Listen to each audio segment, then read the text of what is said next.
A very pleasant good morning, dear readers. Welcome back to my channel, English Mentor. Today, we are going to analyze the editorial of 1st of December. So let us start this editorial in detail. The title of this editorial is Sweden's Fresh Start. देखो, fresh start का मतलब होता है a new beginning, एक नई शुरुआत. On Stockholm, first ever women prime minister. देखो, Stockholm क्या है? स्वीडन की कैपिटल है, वहां की राजधानी है. और it is very first time in the history of Sweden कि वहां पर एक क्या बन रही है, एक वुमेन प्राइम मिनिस्टर बन रही है, महिला प्रधानमंत्री वहां पर बन रही है. मैगडलेना एंडरसन ये कैरेक्टर है, ये एक पर्सन का नाम है जो कि फिलहाल स्वीडन के अंदर प्राइम मिनिस्टर बनने वाली है. मैगडलेना एंडरसन. लेगेसी का मतलब विरासत हो गया. विल बी डिफाइंड, यानी कि जो मैगडलेना एंडरसन है उनकी जो विरासत है विल बी डिफाइंड, उसको डिफाइन किया जाएगा, उसका वर्णन किया जाएगा बाय हर एबिलिटी, उनकी क्षमता के अनुसार, to stay true to the party core values. वो किस हद तक जो उनकी पार्टी है, उनकी जो कोर वैल्यूज है, उनकी जो मुख्य मूल्य हैं, उस पार्टी के जो मूल्य हैं, उन मूल्यों पर वो कितना खरा उतरती है, उनके हिसाब से उनकी लेगेसी को, उनकी विरासत को क्या किया जाएगा? डिफाइन किया जाएगा, उनका वर्णन किया जाएगा. तो यानी कि मैगडलेना एंडरसन की लेगेसी इस बात पर डिपेंड करेगी वो किस हद तक अपनी वैल्यूज को एग्जीक्यूट करती है, किस हद तक अपनी वैल्यूज को वो रखती हैं. In appointing its first ever women prime minister, मतलब पहली बार हो रहा है स्वीडन के अंदर कि वहां पर कोई वुमेन प्राइम मिनिस्टर है. फॉर्मर फाइनेंस मिनिस्टर, और उससे पहले वो फाइनेंस मिनिस्टर थी वहां की, स्वीडन की. And member of social Democrat party, और वहां की एक प्रोमिनेंट पार्टी है स्वीडन की, सोशल डेमोक्रेट पार्टी को एक सदस्य थी मैगडलेना एंडरसन. और उनको फर्स्ट टाइम स्वीडन की क्या बनाया गया है? प्राइम मिनिस्टर के तौर पर उनको अपॉइंट किया गया है. Sweden join other Nordic nation. Nordic क्या होता है? देखिए, नॉर्डिक है रीजन कंसिस्ट ऑफ, एक ऐसा क्षेत्र जो कि बना हुआ है Denmark, Norway, Sweden, Finland and Iceland, right? Iceland. तो ये सारे के सारे पर्टिकुलर जो कंट्रीज हैं, ये जो एक पर्टिकुलर रीजन है, इसको नॉर्डिक नेशंस में बोला जाता है. तो स्वीडन ने भी अपने आप को उस नॉर्डिक नेशन के अंदर अपने आप को जोड़ लिया है. That have had a women as a leader. और इससे पहले ये जो पर्टिकुलर कंट्रीज है, नॉर्वे, डेनमार्क, स्वीडन, फिनलैंड और आइसलैंड, इन पर्टिकुलर कंट्रीज के अंदर भी पहले भी वुमेन प्राइम मिनिस्टर हुई हैं. और स्वीडन ने भी फर्स्ट टाइम वहां पर अपॉइंट करके नॉर्डिक नेशन के अंदर अपना नाम दर्ज करा लिया, या नॉर्डिक नेशन के अंदर वो भी शामिल हो गया. Miss Andersson entry was unusually dramatic का मतलब हो गया नाटकीय ढंग से. और मिस एडनसन की जो एंट्री है, मतलब जिस ढंग से उनको प्राइम मिनिस्टर चुना गया, वो एक नाटकीय ढंग था, बिल्कुल. शी वो थ्रस्ट इनटू का मतलब होता है वैसे कि इसको फोर्सफुली धकेलना. द प्राइम मिनिस्ट्रियल बर्थ का मतलब यहां पर हो गया एक तरीके से सीट, यानी उनको क्या किया गया? प्राइम मिनिस्टर की सीट के ऊपर उनको धकेला गया. फॉर स्कार्सली में hardly a few hours last week, पिछले ही हफ्ते की अगर बात की जाए तो उनको फोर्सफुली क्या किया गया? प्राइम मिनिस्टर की सीट पर उनको बैठाया गया. As she had to resign owing to a coalition partner. लेकिन उसके बाद उनको क्या करना पड़ा? अपनी उस पोजीशन से रिजाइन करना पड़ा. Owing to, reason, due to coalition का मतलब हो गया एक तरीके से सिंडिकेट, गठबंधन. क्योंकि उनके जो गठबंधन वाला जो पार्टनर था, उस पार्टनर की वजह से उनको क्या करना पड़ा? उनको रिजाइन करना पड़ा. पहली बात तो उनको फोर्सफुली उस सीट पे बैठाया गया, और उसके बाद उनको रिजाइन करना पड़ा. द ग्रीन पार्टी, और यानी जो मिस एडल्सन की अगर बात की जाए तो उनका एक दूसरी पार्टी ग्रीन पार्टी, उनके साथ उनका क्या था, एक टाई अप था, एक सिंडिकेट था, गठबंधन था। क्विटिंग गवर्नमेंट, और उनको क्विट करना पड़ा government after it's budget proposal वो डिफीटेड इन दी रिक्स डे। और ग्रीन पार्टी क्या है, ग्रीन पार्टी ने अपने आप को क्विट कर लिया गवर्नमेंट के साथ, मतलब कहीं ना कहीं टाई अप जो उनका था, सिंडिकेट था, उससे अलग कर लिया। क्यों? क्योंकि गवर्नमेंट का जो बजट था, गवर्नमेंट का जो quitting government after it's budget proposal वो डिफीटेड इन द रिक्स डे। और जब मतलब अगर बात की जाए, जो ग्रीन पार्टी ने एक बजट प्रस्तुत किया था, उस बजट को क्या कर दिया गया, डिफीट कर दिया गया रिक्स डे के अंदर। तो उस वजह से ग्रीन पार्टी ने अपना जो समर्थन था वो मिस एडरसन से वापस ले लिया, जिसकी वजह से मिस एडरसन को क्या करना पड़ा, रिजाइन करना पड़ा। देखो रिक्स डे क्या है, the highest decision making assembly in Sweden, मतलब सबसे बड़ी जो असेंबली है जिस स्वीडन के अंदर जो डिसीजन मेकिंग करती है। तो वहां पर मतलब जो प्रपोजल प्रस्तुत किया था ग्रीन पार्टी ने, वो एक्सेप्ट नहीं हुआ। तो इस वजह से उन्होंने गवर्नमेंट से क्या कर लिया, अपना टाई अप को अलग कर लिया। और एज ए रिजल्ट क्या हुआ, तो मिस एडरसन को क्या करना पड़ा, उनको रिजाइन करना पड़ा, क्योंकि उनका जो समर्थन करने वाली पार्टी थी उसने अपना समर्थन वापस ले लिया। नेवरदलेस, फिर भी she went on to secure the top position on firmer footing, लेकिन इसके बावजूद मिस जो एडरसन थी वो रुकने वाली नहीं थी। हालांकि उनको क्या करना पड़ा, रिजाइन करना पड़ा, लेकिन उसके बावजूद उन्होंने क्या किया, सिक्योर करने की कोशिश की, मजबूत करने की कोशिश की, अपनी पोजीशन को और भी ज्यादा स्ट्रॉन्ग करने की कोशिश की। और फर्मर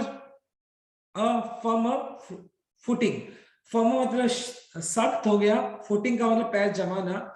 और उन्होंने पूरी कोशिश की मिसेस एंडरसन ने कि वो और भी जो अपनी पोजीशन है उसको और भी ज्यादा मजबूत करेंगी। After another what was held, जब मतलब वोटिंग हुई, जैसे ही दूसरी वोटिंग हुई तो उसमें उन्होंने पहले से ज्यादा अच्छा परफॉर्मेंस किया और अपनी पोजीशन को और भी ज्यादा स्ट्रॉन्ग किया।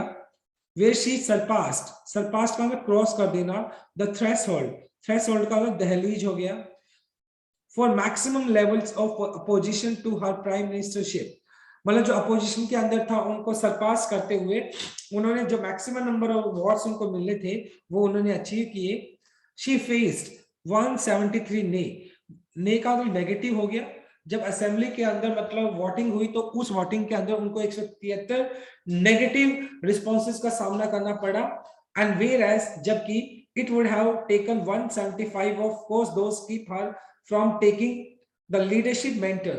और उनमें से भी अगर बात की जाए 173 लोगों वे थे असेंबली के अंदर जिन्होंने मना किया, और 175 लोग वो थे जो ये चाहते थे टू कीप हर, कि मिस एडरसन इस बात को रखे from taking up the leadership mental क्या होता है, क्लॉक, एक लॉन्ग कोट होता है। तो यहाँ पर इसका मीनिंग दिया गया है कि 173 लोगों ने तो मना कर दिया, उनके फेवर में वोटिंग नहीं की, बल्कि 175 लोग ऐसे थे असेंबली के अंदर जिन्होंने जिन्होंने उनके फेवर में वोटिंग की, और वो चाहते थे कि जो मिस एंडरसन है वो क्या करे, इस लीडरशिप को कंटिन्यू करे, वो नेतृत्व करे किसका, स्वीडन का, यानी वो प्राइम मिनिस्टर के तौर पर काम करे। So this is our very first slide. Now let us discuss the grammar concept. देखते हैं will be defined। देखो will be defined, will आपका मॉडल वर्ब हो गया, उसके बाद be प्लस थर्ड फॉर्म आपने यूज कर लिया जो कि आपका पैसिव स्ट्रक्चर है। have had, ये आपका प्रेजेंट परफेक्ट हो गया, have के बाद आपने had यूज कर लिया third form. Then was thrust into, देखिए was thrust into, be plus third form आपने यूज कर लिया जो कि आपका पैसिव स्ट्रक्चर है, पास्ट इंडेफिनाइट। वो डिफीटेड, ये भी आपका पास्ट इंडेफिनाइट पैसिव स्ट्रक्चर है, बी प्लस थर्ड फॉर्म। देखो फुटिंग आपका नाउन की तरह यूज किया जा रहा है, V1 प्लस आईएनजी जो कि जेरेंड है आपका। फॉर्मो यहाँ पर हो गया एडजेक्टिव, और यहाँ पर आर्टिकल हो गया आपका वुड हैव टेकन, ये आपका हो गया वुड के बाद हैव प्लस V3 आपने यूज कर लिया। जनरली ये यूज किया जाता है जब आपका पास्ट इमेजिनेशन होता है, जब मतलब पास्ट कंडीशनल सेंटेंसेस आप बोलते हैं तो वहां पर आप इसका यूज करते हैं। So this is a very first slide. Now let us move on to second slide. She takes over from her predecessor। predecessor. She takes over from her predecessor. predecessor का मीनिंग होता है foregoer, मतलब उनसे पहले वाले जो पूर्वज कह सकते हैं, उनसे पहले वाले पूर्व अधिकारी की बात की जाए, स्टीफन लॉफवेन, और यानी जो मिस एडरसन की अगर बात की जाए, उनसे पहले कौन थे प्राइम मिनिस्टर वहां पर? स्टीफन लॉफवेन थे। इन कॉम्प्लेक्स पॉलिटिकल सर्कमस्टेंसेस, और जो स्टीफन लॉफवेन थे उनको एक पॉलिटिकल, राजनीतिक कॉम्प्लेक्स जटिल हो गया, सर्कमस्टेंसेस, वहां की जो परिस्थितियां थी, जो वहां की राजनीतिक परिस्थितियां थी वो बहुत ज्यादा जटिल थी, और उनसे जब उन्होंने इस रिजिम को क्या किया, टेक ओवर किया, इस सिस्टम को उनसे टेक ओवर किया, मतलब ये जो पूरा का पूरा सिस्टम, स्टीफन लॉफवेन क्या था, बहुत एक कॉम्प्लेक्स पॉलिटिकल सर्कमस्टांसेस वहां पर थे, और उन्होंने किसको हैंड ओवर कर दिया? ये हैंड ओवर कर दिया मिस एडरसन को। गिवन दैट, गिवन का मतलब कंसिडर करना, that he was heading a caretaker government after being defeated in a vote of no confidence in June 2021, और वो क्या कर रहे थे? एज ए केयर टेकर काम कर रहे थे, क्योंकि हालांकि मतलब एक कह सकते हो केयर टेकर में सिर्फ देखभाल कर रहे थे, क्योंकि आफ्टर बीइंग डिफीटेड, उनको डिफीट कर दिया गया था। जब उनको वोट ऑफ कॉन्फिडेंस शो करना था तो वो वोट ऑफ कॉन्फिडेंस शो नहीं कर पाई 2021 के अंदर, और उसके बाद मतलब ऑब्वियस सी बात है वो एज ए प्राइम मिनिस्टर तो काम कर रहे थे, लेकिन वो एज ए केयर टेकर काम कर रहे थे, सिर्फ उसका देखभाल कर रहे थे, क्योंकि जब उनको अपना विश्वास दिखाना था, अपनी स्ट्रेंथ को दिखाना था, वो स्ट्रेंथ वो नहीं दिखा पाए एक गवर्नमेंट को रन करने के लिए, और इस वजह से मतलब वो एज ए केयर टेकर काम कर रहे थे। और वहां का जो पॉलिटिकल सर्कमस्टेंसेस था स्वीडन का, वो बहुत ज्यादा क्या था, कॉम्प्लेक्स था, और ये कॉम्प्लेक्स पॉलिटिकल सर्कमस्टेंसेस को इसको हैंड ओवर कर दिया गया ये मिस एडरसन को, जो कि अभी फिलहाल वहां के नए प्राइम मिनिस्टर हैं। Hailing originally from the university town of Uppsala, hailing का मतलब बिलोंगिंग टू, और ये जो मिस एडरसन है वो बेसिकली कहां से बिलोंग करती है? अपसाला नाम की जो जगह वहां से बिलोंग करती है। मिस एडरसन पॉलिटिकल इनिंग्स, और कहीं जहां तक उनकी पॉलिटिक पारी की अगर बात की जाए, किक्ड ऑफ का मतलब होता है किसी चीज को स्टार्ट होना, इन 1996, और उनकी जो पॉलिटिकल ये जो पारी है कब स्टार्ट हुई थी? 1996 के अंदर स्टार्ट हुई थी, when she became a political adviser, जो एक राजनीतिक सलाहकार बनी थी, टू ईस्टवाइल का मतलब होता है फॉर्मर, पूर्वज, प्राइम मिनिस्टर गॉरन पर्सन, और वो गॉरन पर्सन की क्या थी? एक एडवाइजर, एक सलाहकार थी, राजनीतिक सलाहकार के तौर पर उन्होंने काम किया। शी इम्बॉडीज का मतलब हो गया पर्सोनिफाइज करना, पर्सोनिफाई का मतलब होता है अपने आप को एक तरीके से उस रूप में दिखाना, the classical Swedish ideal of hard work, और कहीं ना कहीं मतलब जो मिस एडरसन है उन्होंने हमेशा से अपने आप को एक आइडियल के तौर पर, एक आदर्श के तौर पर प्रस्तुत किया है, और वो कौन सा आदर्श? एक हार्डवर्क करने वाला एक शख्स के तौर पर उन्होंने अपने आप को हमेशा रिप्रेजेंट किया है, प्रस्तुत किया है। एंड राइजिंग स्टेडली मतलब हो सकता है, स्टेडली मतलब फर्मली, और उन्होंने वो हमेशा मतलब क्या कि राइज, उभर कर आई है फर्मली, स्ट्रॉन्ग तरीके से, through the ranks on the merit of her performance, और उन्होंने अपनी परफॉर्मेंस के जरिए मतलब ये मुकाम हासिल किया है, और वो अपने कद से काफी ऊपर उठी है। एन एक्सेप्शनल अचीवमेंट, एक्सेप्शनल का मतलब जिसपे मतलब एक अविश्वसनीय कह सकते हो, achievement given the male dominated arena of Swedish politics, और मतलब क्योंकि देखिए it's a male dominated society, और जहां तक अगर बात की जाए स्वीडन भी एक मेल डोमिनेटेड सोसाइटी है, और वहां पर एक वुमेन का प्राइम मिनिस्टर बनना, और इस तरीके से अपने पॉलिटिकल इनिंग्स को स्टार्ट करना, और एक इतने सारे चैलेंजेस का सामना करने के बाद प्राइम मिनिस्टरशिप को लेना, तो ये कहीं ना कहीं अपने आप में मिस एडरसन के लिए क्या है? एक एक्सेप्शनल अचीवमेंट है, मतलब एक अनबिलीवेबल सक्सेस है, एक ऐसी सफलता जिस पे विश्वास नहीं किया जा सकता है, और वो भी खास तौर पर उस पर्टिकुलर एरिना के अंदर, उस पर्टिकुलर दौर के अंदर जहां पर मेल डोमिनेटेड सोसाइटी है, जहां पर जनरली मेल को प्रेफर किया जाता है। येट इसके बावजूद Miss Anderson can hardly afford to rest on her laurels. Laurels का मतलब होता है ख्याति, गुडविल, एक्कोलेड। मतलब हालांकि इसके बावजूद भी मिस एंडरसन इस बात पर रेस्ट नहीं कर सकती है, वो अफोर्ड नहीं कर सकती है कि वो क्या करे, वो उसकी जो ख्याति है, लोग उसकी जो गुडविल है बहुत ज्यादा अच्छी है, सिर्फ गुडविल पर वो क्या नहीं कर सकती है, गुडविल पर वो सिर्फ गुडविल को विश्वास नहीं कर सकती है। The road ahead for her government, क्योंकि उनकी सरकार के लिए जो आगे का रास्ता है, एंड पार्टी, और उनकी पार्टी के लिए मे well be a bumpy one. Bumpy मतलब जहां पर बहुत सारे गड्ढे हो, यानी कहने का मतलब ये हुआ कि उनका सरकार का जो, उनकी सरकार और उनकी पार्टी के लिए जो आगे का रास्ता है वो बहुत ज्यादा चैलेंजिंग होने वाला है, बहुत ज्यादा दिक्कतों का सामना उनको करना पड़ेगा।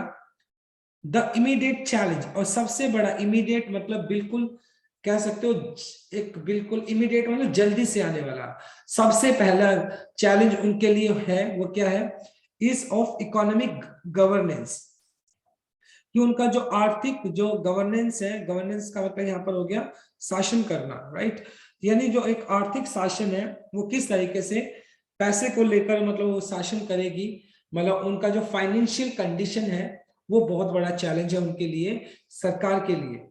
And it arises from the fact, और ये जो इकोनॉमिक गवर्नेंस को जो चैलेंज है वो कैसे कैसे मतलब अराइज हुआ, पैदा हुआ है, दैट सोशल डेमोक्रेट्स जो कि उसकी पार्टी है, social democrats are charged with, और सोशल डेमोक्रेट्स है उनके ऊपर इस बात का चार्ज लगाया गया है, विद इंप्लीमेंटिंग, उन्होंने इंप्लीमेंट किया है किस चीज को, इन्फोर्स किया है implement, a budget pass by the Swedish opposition, कि स्वीडिश यानी जो अपोजिशन में बैठी हुई है, तो सोशल डेमोक्रेट्स ने उस पर्टिकुलर बजट को पास कर दिया जो कि स्वीडिश अपोजिशन चाहती थी, और इस चीज के चार्जेस उनके ऊपर लगाए गए हैं, including the neo Nazis element of right wing मतलब दक्षिण वामपंथी कह सकते हो, स्वीडन डेमोक्रेट्स पार्टी, यानी स्वीडन की डेमोक्रेट्स जो पार्टी है, स्वीडन की जो डेमोक्रेट पार्टी है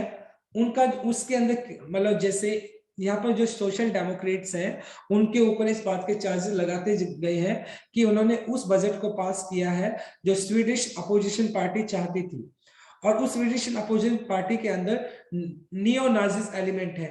अब नियो नाजी एलिमेंट्स कौन से होते हैं, देखिए, people who admire Adolf Hitler and the belief of the right wing party, वो लोग जो अडोल्फ हिटलर को क्या करते, पसंद करते हैं, और उनकी जो बिलीफ होता है, जो विश्वास होता है, यानी वो दक्षिण वामपंथी होते हैं, उनके लिए यूज किया जाता है नियो नाजिस।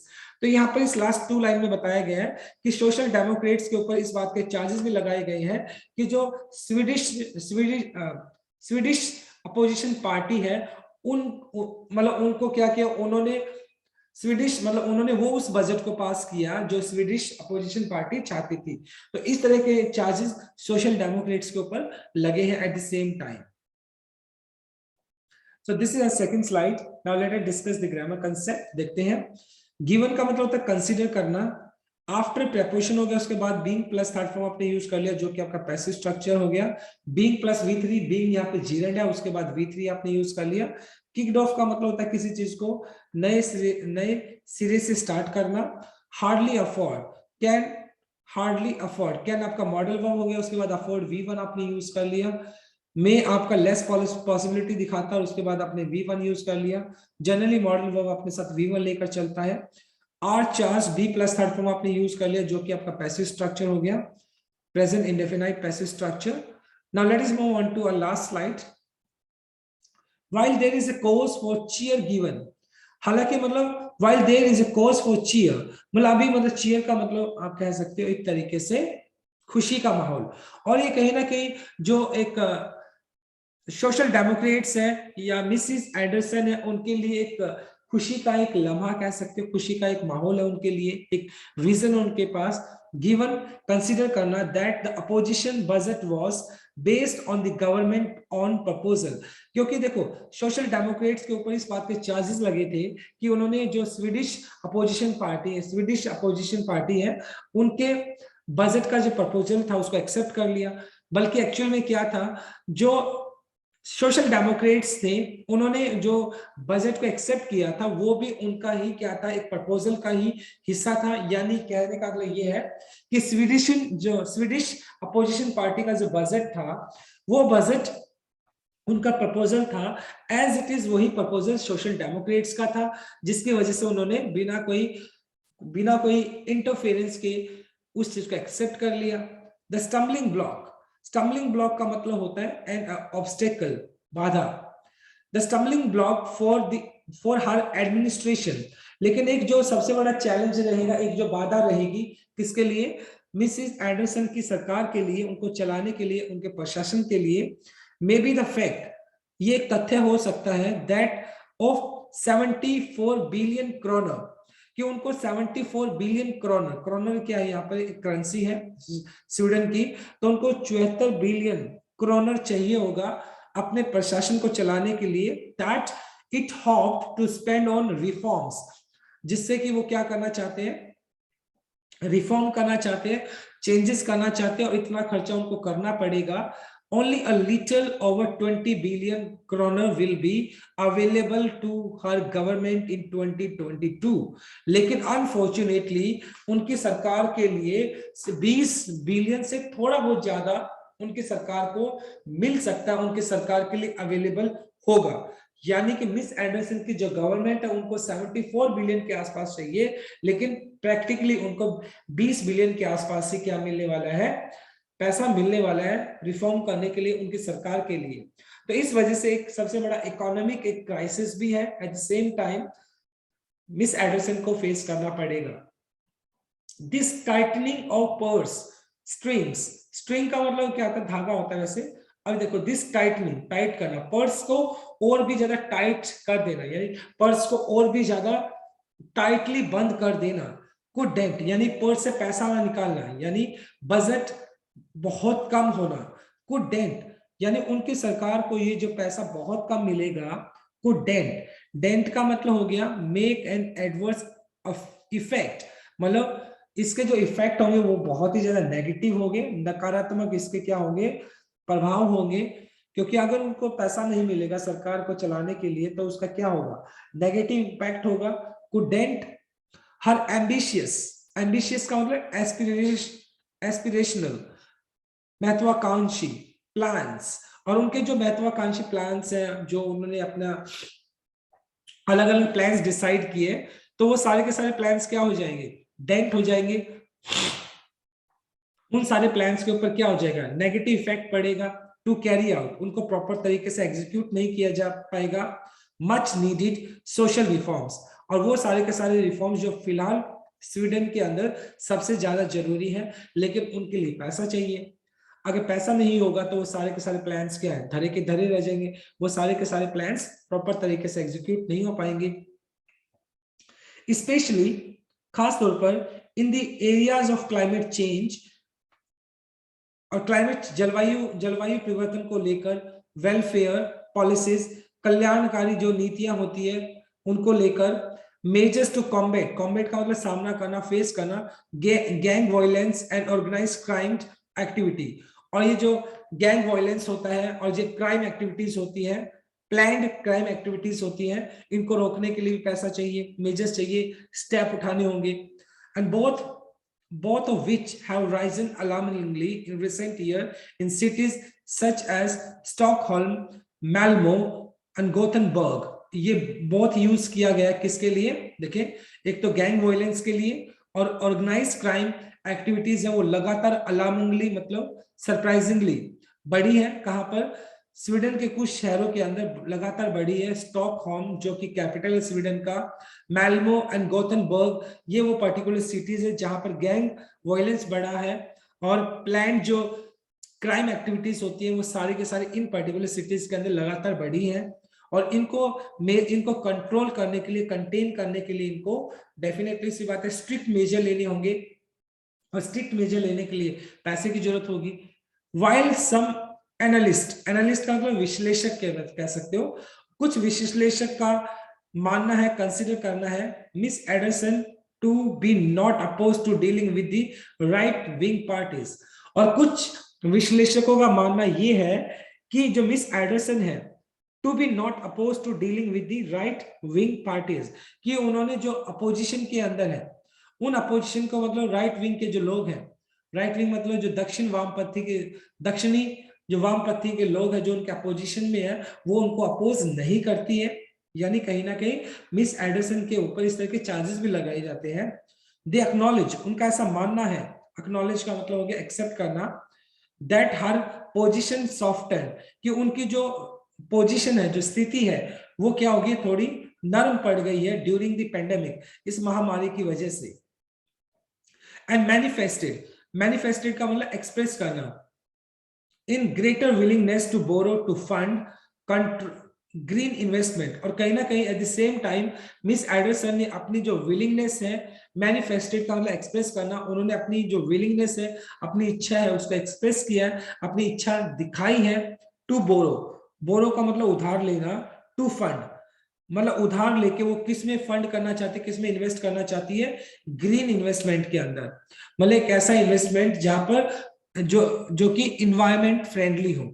यानी उन्होंने इस बात की इच्छा भी जाहिर की है कि वो पैसा बोरो करना चाहती है, उधार लेकर वो उन पर्टिकुलर बिजनेसेस के अंदर इन्वेस्ट करना चाहती है जो कि इको फ्रेंडली है, जो कि इन्वायरमेंट को क्या करते हैं, प्रोटेक्ट करते हैं, इन्वायरमेंट को हार्म नहीं करते हैं, वो वहां पर पैसा लगाना चाहती है। And in allowing the state to have a greater control over the welfare sector, at the same time in allowing the state to have a greater control of the welfare sector, और at the same time जो welfare sector है, जो कल्याणकारी जो काम करता है, उसके ऊपर वो अपना पूरा अच्छे से कंट्रोल करना चाहती है। और क्या करना चाहती है, कंट्रोल आप उसको अपने नेतृत्व में लेना चाहती है, नियंत्रण में लेना चाहती है, और वेलफेयर स्कीम्स को एग्जीक्यूट करना चाहती है। हर एबिलिटी टू बिल्ड ब्रिजेस, अब ये जो बहुत सारे गैप्स बने हुए हैं उनके बीच में क्या करना पड़ेगा, उनको ब्रिज बनाना होगा। यानी ब्रिज बनाने का मतलब यहाँ पर हो गया एक तरीके से उनको जो अपोजिशन के साथ और जो दूसरी पॉलिटिकल पार्टीज हैं उनके साथ उनको क्या करना होगा, उनके साथ मिलकर काम करना होगा। और उनकी जो एबिलिटी है, उनकी जो क्षमता है to build bridges with the opposition, उनको अपोजिशन के साथ मिलकर काम करना होगा, while yet staying true, at the same time opposition के साथ तो मिलकर काम करना होगा और इसके साथ साथ ट्रू रहना होगा, सच्चा रहना होगा टू द सोशल डेमोक्रेट्स, जो उसकी पॉलिटिकल पार्टीज हैं। तो उस पॉलिटिकल पार्टी के लिए भी उसको क्या रहना पड़ेगा, ट्रू रहना पड़ेगा, सच्चा रहना पड़ेगा। कोर पार्टीज वैल्यूज, और उनकी जो पार्टी है सोशल डेमोक्रेट्स, उनके जो मुख्य मूल्य हैं उन मूल्य से उनको जुड़ा रहना होगा। विल डिफाइन हर लेगेसी, और इन केस अगर वो अपोजिशन को साथ लेकर अपनी पॉलिटिकल पार्टी जो है उनकी जो कोर वैल्यूज है, उनके जो मुख्य मूल्य हैं उनका वो पालन करती है, विल डिफाइन हर लेगेसी, ये वो चीज होगी जो उसकी विरासत को डिफाइन करेगी, वर्णन करेगी। तो इट मींस उसको क्या करना होगा, अपनी पार्टीज की कोर वैल्यूज को भी साथ लेकर चलना होगा, अपोजिशन के साथ उनको पैचअप करना होगा, अपोजिशन के साथ भी उनको मिलकर चलना होगा, तभी मतलब उनकी जो लेगेसी है, जो विरासत, उसको डिफाइन करना होगा। यानी उनके जो लेगेसी है उसको क्या किया जाएगा, याद किया जाएगा, उसका वर्णन किया जाएगा। तो it is happening very first time in the history of Sweden की वहां पर एक वुमेन प्राइम मिनिस्टर वहां पर अपॉइंट किया गया है। उनके सामने बहुत सारे चैलेंजेस होंगे, लेट्स सी कि वो किस तरीके से उन चैलेंजेस का सामना करती है, राइट। तो बहुत अच्छा आर्टिकल था आज का हमारा। Now let us discuss the grammar concept of this slide. देखते हैं। ब्लॉक वैसे आपका नाउन हो गया, तो स्टम्बलिंग आपका V1 प्लस ing जो कि आपका प्रेजेंट पार्टिसिपल एडजेक्टिव की तरह काम कर रहा है, और आर्टिकल द हमने यूज कर लिया जो कि डेफिनाइट आर्टिकल है। कुड यहाँ पे मॉडल वर्ब हो गया, और उसके बाद डेंट आपने यूज कर लिया जो कि V1 है। To carry out, to execute जो कि आपका यहाँ पर टू कैरी आउट यहाँ पर हो गया, जिसका मतलब किसी चीज को एग्जीक्यूट करना, ये आपका इंफिनिटिव केस हो गया 2 + V1। हैव राइजन, हैव के बाद आपने थर्ड फॉर्म यूज कर लिया जो कि आपका प्रेजेंट परफेक्ट है। To be not too obvious, देखो टू बी नॉट अपोज्ड, तो टू बी आपका हो गया इन्फिनिटिव और उसके बाद be plus third form use कर लिया जो कि पैसिव स्ट्रक्चर है। इन आपका प्रेपोजिशन हो गया, उसके बाद आपने V1 प्लस आईएनजी यूज कर लिया जो कि आपका जीरेंड हो गया, और जीरेंड को नाउन की तरह यूज किया जाता है। विल आपका मॉडल वर्ब हो गया और उसके बाद आपने डिफाइन यूज कर लिया जो कि आपका फ्यूचर इंडेफिनाइट है, right. So my dear readers, this is all about from this article. Thanks for watching this video. Please do like, share, comment and subscribe to my channel. So tomorrow I'll continue with another article. Till then, bye bye, take care and have a nice day.